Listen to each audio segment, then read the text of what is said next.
भगवान स्वरूपी श्रोता बंधुओं को मैं राघव सिंह प्रणाम करता हूँ। बड़े भैया हमारे सत्यप्रकाश दुबे जी, आपकी तरफ से भी प्रणाम करता हूँ।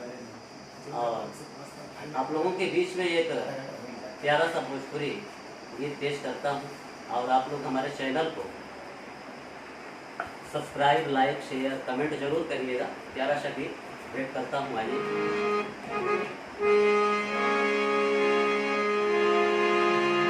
कौनो आशिक के मिजाज बा कहता, कहत लिखी दे कमाई सगरो पट्टा, कहत लिखी दे कमाई सगरो पट्टा, ये गोरी